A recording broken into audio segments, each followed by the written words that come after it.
Assalamualaikum warahmatullahi wabarakatuh. Perkenalkan, nama saya Tria Maida Rahmah dengan NIM 2330308010080. Pada video ini, saya akan mempresentasikan mengenai tugas anatomi klinik sistem kardiovaskular yang diampu oleh Dr. Oski Iliandri MKes. Materi yang akan saya bahas pada video ini yaitu mengenai patofisiologi dari beberapa penyakit pada jantung. Kelainan pada jantung yang akan saya bahas di sini ada 5, yaitu yang pertama gagal jantung, kedua patent ductus arteriosus, yang ketiga tetralogy of Fallot, yang keempat atrial septal defect, dan yang kelima ventricular septal defect. Nah, sebelum memasuki mengenai patofisiologi, sini saya akan membahas mengenai anatomi dan fisiologi dari jantung terlebih dahulu. Jadi jantung terletak di dalam rongga mediastinum dari rongga dada di atas paru-paru. Jantung memiliki fungsi yaitu memompa darah ke pembuluh darah dengan kontraksi ritmik dan berulang.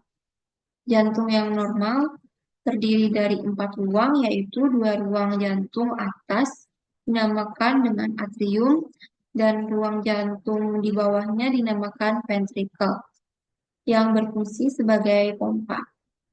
Kemudian dinding yang memisahkan kedua atrium dan ventricle menjadi bagian kanan dan kiri itu dinamakan dengan septum. Kemudian darah dipompakan melalui semua ruang jantung dengan bantuan keempat katup yang mencegah agar darah tidak kembali ke belakang dan menjaga agar darah tersebut mengalir ke tempat yang dituju. Keempat katup tersebut ialah yang pertama katup trikuspid yang terletak di antara atrium kanan dan ventrikel kanan. Kemudian ada katup pulmonal, ini terletak di antara ventrikel kanan dan arteri pulmonal. Yang ketiga, katup mitral, ini terletak di antara atrium kiri dan ventrikel kiri dan katup aorta.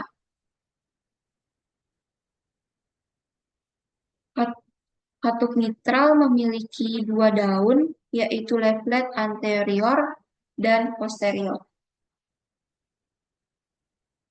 Jantung dapat dianggap sebagai 2 bagian pompa yang terpisah terkait fungsinya sebagai pompa darah. Masing-masing terdiri dari satu atrium ventrikel kiri dan kanan. Berdasarkan sirkulasi dari kedua bagian pompa jantung tersebut, pompa kanan berfungsi untuk sirkulasi paru, sedangkan bagian pompa jantung yang kiri berperan dalam sirkulasi sistemik untuk seluruh. Kedua jenis sirkulasi yang dilakukan oleh jantung ini adalah suatu proses yang berkesinambungan.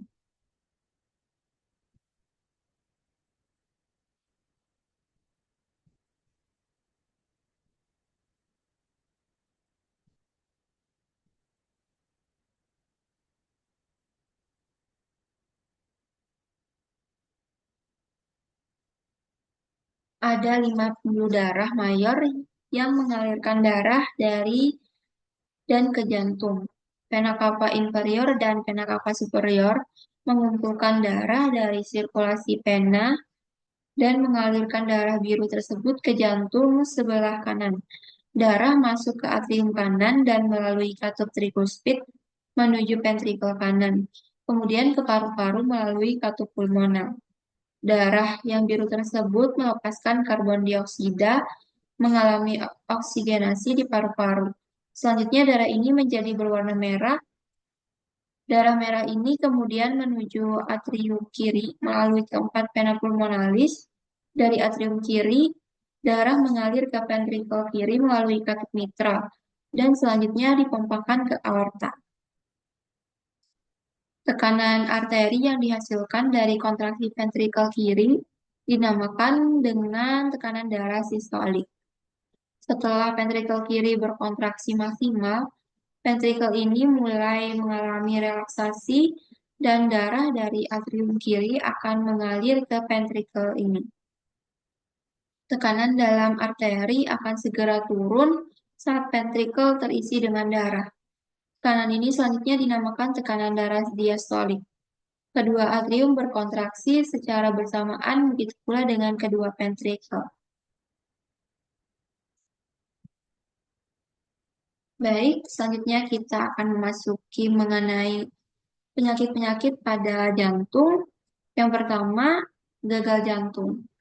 Jadi gagal jantung ini merupakan keadaan di mana jantung tidak lagi mampu memompa darah dalam jumlah yang memadai ke jaringan untuk memenuhi kebutuhan metabolisme tubuh, atau kemampuan tersebut hanya dapat terjadi dengan tekanan pengisian jantung yang tinggi atau dapat pula keduanya. Penyebab gagal jantung yaitu antara lain kelainan otot jantung, aterosklerosis koroner, hipertensi sistemik atau pulmonal, peradangan dan penyakit miokardium degeneratif, atau bisa pula disebabkan oleh penyakit jantung lainnya. Gejala awal yang umumnya terjadi pada penderita gagal jantung yaitu dispenia atau sesak napas, mudah lelah, dan adanya retensi cairan.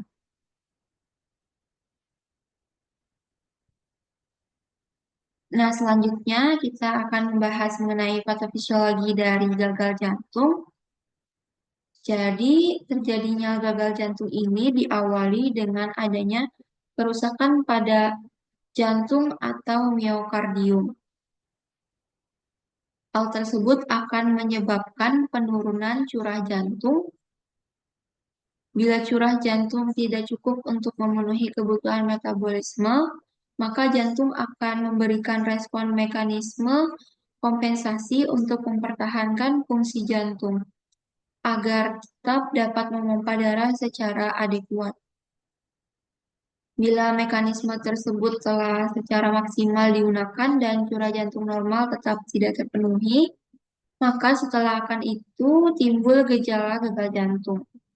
Terdapat 3 mekanisme primer yang dapat dilihat dalam respon kompensatoris, yaitu meningkatnya aktivitas adrenergik simpatis,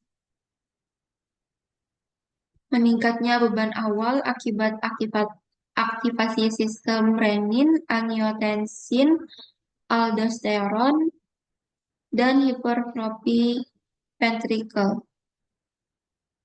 Menurunnya volume sekuncup pada gagal jantung akan membangkitkan respon simpatis kompensatorik. Hal ini akan merangsang pengeluaran katekolamin dari saraf-saraf adrenergik jantung dan medula adrenal. Denyut jantung dan kekuatan kontraksi akan meningkat untuk menambah curah jantung. Selain itu juga terjadi vasokonstriksi arteri perifer untuk menstabilkan tekanan arteri dan distribusi volume darah untuk mengutamakan perfusi ke organ vital seperti jantung dan otak.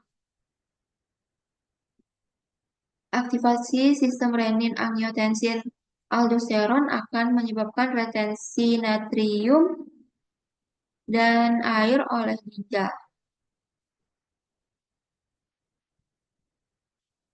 Meningkatkan volume ventrikel dan regangan serabut. Peningkatan beban awal ini akan menambah kontraktilitas miokardium sesuai dengan mekanisme Frank Starling. Respon kompensatorik yang terakhir pada gagal jantung adalah hipertrofi miokardium atau bertambahnya ketebalan otot jantung. Hipertrofi akan meningkatkan jumlah sarkomer dalam sel-sel miokardium. Sarkomer dapat bertambah secara paralel atau serial bergantung pada jenis beban hemodinamik yang mengakibatkan gagal jantung. Awalnya respon kompensatorik sirkulasi ini memiliki efek yang menguntungkan. Namun pada akhirnya mekanisme kompensatorik dapat menimbulkan gejala dan meningkatkan kerja jantung. Hasil akhir dari peristiwa di atas adalah meningkatnya beban miokardium dan terus berlangsungnya gagal jantung. Baik, yang selanjutnya kita akan bahas mengenai paten ductus arteriosus. Jadi, paten ductus arteriosus atau ductus arteriosus persisten adalah ductus arteriosus yang tetap membuka setelah bayi lahir. Kelainan ini banyak terjadi pada bayi-bayi yang lahir secara prematur.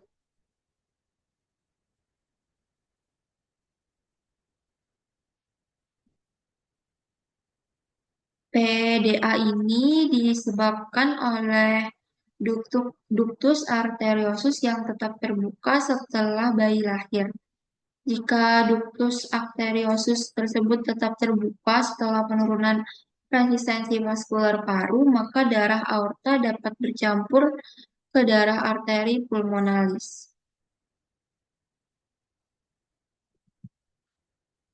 Selanjutnya, saya akan membahas mengenai patofisiologi dari PDA. Jadi, PDA seperti yang sudah saya bahas tadi, PDA adalah tetap terbukanya ductus arteriosus setelah bayi lahir, yang menyebabkan mengalirnya darah secara langsung dari aorta yang bertekanan lebih tinggi ke dalam arteri pulmonal yang memiliki tekanan lebih rendah. Aliran kiri ke kanan ini menyebabkan resirkulasi oksigen yang jumlahnya semakin banyak dan mengalir ke dalam paru, serta menambahkan beban jantung sebelah kiri. Adanya usaha tambahan kerja dari ventrikel kiri ini menyebabkan menambahnya beban jantung sebelah kiri. Usaha ini menyebabkan pelebaran dan hipertensi atrium kiri yang progresif. Efek dari jantung kumulatif mengakibatkan peningkatan pada vena dan kapiler pulmonal dan menyebabkan terjadinya edema paru. Edema paru ini menimbulkan penurunan difusi oksigen dan hipoksia, dan terjadi konstriksi arteriol pada paru yang progresif.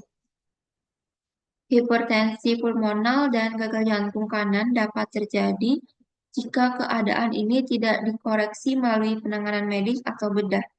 Sebagian PDA mengalirkan darah dari kiri ke kanan, tetapi pengaliran duktal dari kanan ke kiri dapat terjadi jika berkaitan dengan penyakit paru, lesi obstruktif jantung kiri, dan porostasio aorta.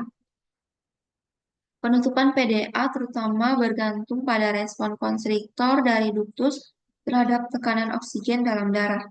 Faktor lain yang mempengaruhi penutupan ductus adalah kerja prostaglandin, tahanan vaskular pulmonal dan sistemik, ukuran ductus, dan keadaan bayi prematur atau cukup bulan.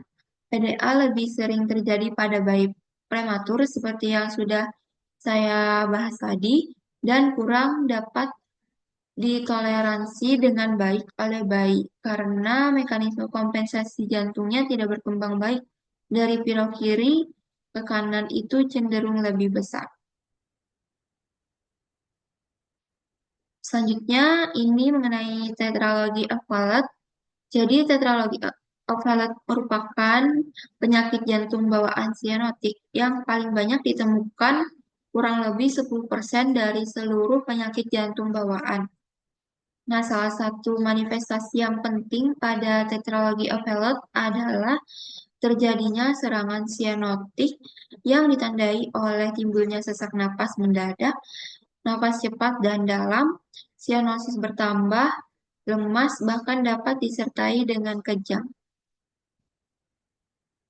Untuk patofisiologi dari tetralogi of Fallot, ini proses pembentukan jantung pada janin mulai terjadi pada hari ke-18 usia kehamilan.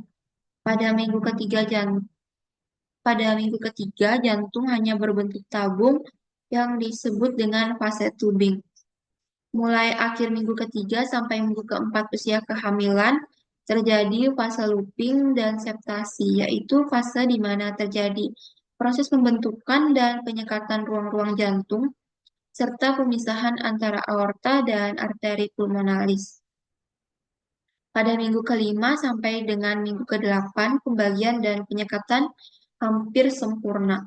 Akan tetapi, proses pembentukan dan perkembangan jantung dapat terganggu jika selama masa kehamilan terdapat faktor-faktor resiko.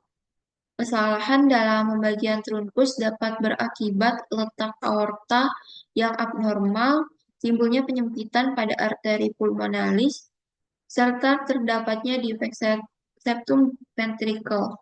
Dengan demikian, bayi akan lahir dengan kelainan jantung dengan 4 kelainan, yaitu defek septum ventricle yang besar, stenosis pulmonal infundibular atau valvular, dextroposisi pangkal 1, aorta, dan hipertrofi ventrikel kanan.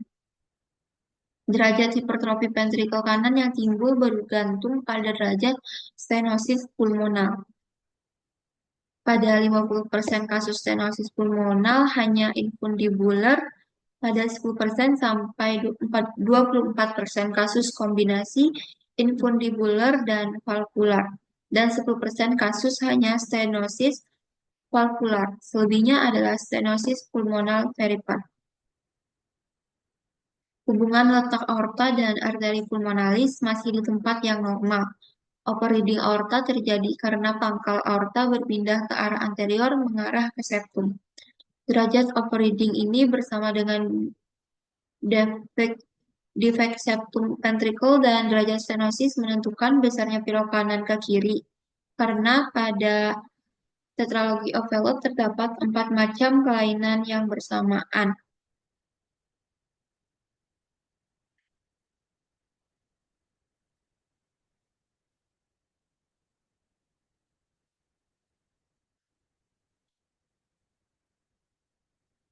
Pengambilan darah dari vena sistemik ke atrium kanan dan ventrikel kanan berlangsung normal.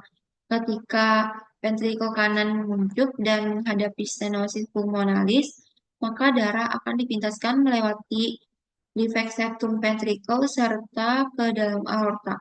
Akibatnya darah yang dialirkan ke seluruh tubuh tidak teroksigenasi. Hal inilah yang dapat menyebabkan terjadinya sianosis. Pada keadaan tertentu seperti dehidrasi, spasme infundibulum berat, menangis lama, peningkatan suhu tubuh atau mengedan, pasien dengan tetralogi Ovelot mengalami hipoksia spell yang ditandai dengan sianosis, mengalami kesulitan bernapas, pasien menjadi lelah dan pucat, kadang pasien menjadi kejang bahkan pingsan. Keadaan ini merupakan keadaan emergensi yang harus ditangani segera, misalnya dengan salah satu cara memulihkan serangan spell, yaitu memberikan posisi lutut ke dada. Selanjutnya, atrial septal defect. Jadi, atrial septal defect ini adalah defek pada sekat yang memisahkan atrium kiri dan kanan. Pada atrial septal defect, presentasi klinisnya agak berbeda karena defek berada di septum atrium dan aliran dari kiri ke kanan yang terjadi selain menyebabkan aliran ke paru yang berlebihan juga menyebabkan beban volume pada jantung. Selanjutnya, patofisiologi dari atrial septal defect.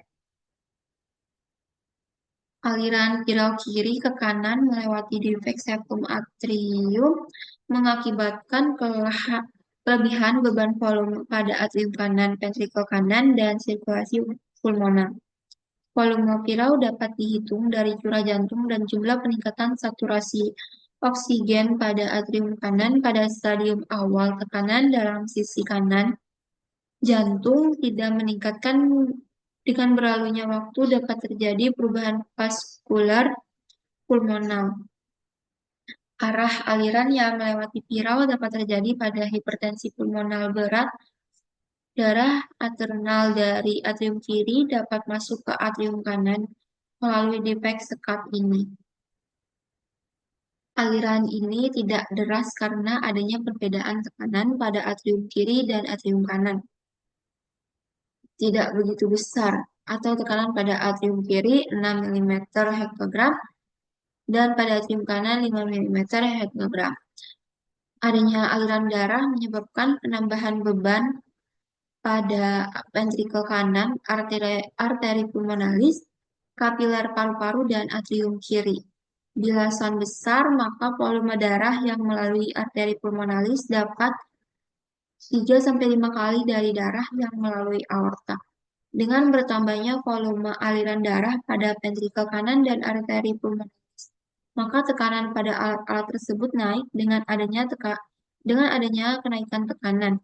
Maka tahanan katup arteri pulmonalis naik sehingga terjadinya perbedaan tekanan sekitar 15-25 mmHg. Adanya perbedaan tekanan ini timbul suatu bising sistolik. Juga pada valvula tricuspidalis ada perbedaan tekanan, sehingga di sini juga terjadi stenosis relatif katup tricuspid sehingga terdengar bising diastolik. Karena adanya penambahan beban yang terus-menerus pada arteri pulmonalis, maka lama-kelamaan akan terjadi kenaikan tahanan pada arteri pulmonalis dan akibatnya akan terjadi kenaikan tekanan ventrikel kanan yang permanen. Selanjutnya, ventricular septal defect.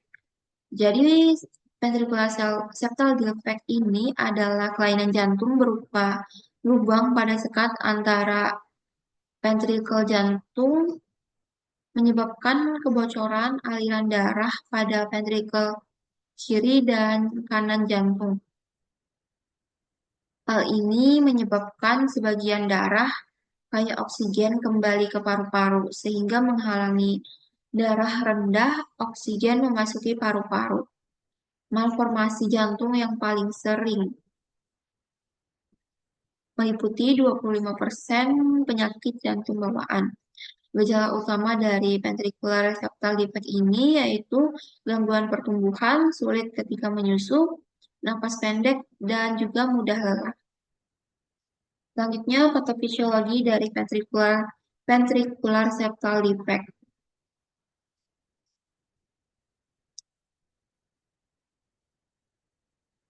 Adanya lubang pada septum interventrikular memungkinkan terjadinya aliran dari ventrikel kiri ke ventrikel kanan, sehingga aliran darah yang ke paru bertambah. Presentasi klinis tergantung besarnya aliran viral melewati lubang VSD serta besarnya tahanan pembuluh darah. Beberapa tipe VSD dapat menutup secara spontan. Terjadi hipertensi pulmonal, hipertrofi infundibulum, atau prolaps katup aorta yang dapat disertai regurgitas. Ukuran defek secara anatomis menjadi penentu utama besarnya viral kiri ke kanan. Viral ini juga ditentukan oleh perbandingan derajat resistensi vaskular dan sistemik. Ketika defek kecil terjadi, yaitu berukuran kurang dari 0,5 cm kuadrat, defek tersebut dikatakan restriktif. Pada defek non-restriktif, yaitu berukuran lebih dari 1 cm kuadrat, tekanan ventrikel kiri dan kanan adalah sama. Pada defek jenis ini, arah viral dan besarnya ditentukan oleh rasio resistensi pulmonal dan sistemik. Setelah kelahiran dengan PSD, resistensi pulmonal tetap lebih tinggi melebihi normal dan ukuran viral kiri ke kanan terbatas. Setelah resistensi pulmonal turun pada minggu-minggu pertama kelahiran, maka terjadi peningkatan viral kiri ke kanan. Ketika terjadi viral yang besar, maka gejala dapat terlihat dengan jelas. Pada kebanyakan kasus, resistensi pulmonal sedikit meningkat dan penyebab utama hipertensi pulmonal adalah aliran darah pulmonal yang besar. Pada sebagian pasien dengan PSD besar, arteriol pulmonal menebal. Hal ini dapat menyebabkan penyakit vaskular paru obstruktif. Ketika rasio resistensi pulmonal dan sistemik adalah 1:1, maka viral menjadi bidireksional atau dua arah. Tanda-tanda gagal jantung menghilang dan pasien menjadi sianotik. Namun hal ini sudah jarang terlihat karena adanya perkembangan intervensi secara bedah. Besarnya viral intrakardia juga ditentukan berdasarkan rasio aliran darah pulmonal dan sistemik. Jika viral kiri ke kanan relatif kecil, maka ruang-ruang jantung tidak membesar dan aliran darah paru normal. Namun jika viral besar, maka terjadi overload volume atrium dan ventrikel kiri. Peningkatan tekanan di bagian kanan juga menyebabkan hipertrofi ventrikel kanan, peningkatan aliran pulmonal dan hipertensi dari arteri pulmonal. Bronkus pulmonalis, atrium kiri dan ventrikel kiri membesar karena aliran pulmonal yang juga besar. Selain itu, karena darah yang keluar dari ventrikel kiri harus terbagi ke ventrikel kanan, maka jumlah darah yang mengalir ke sistemik pun mengurang.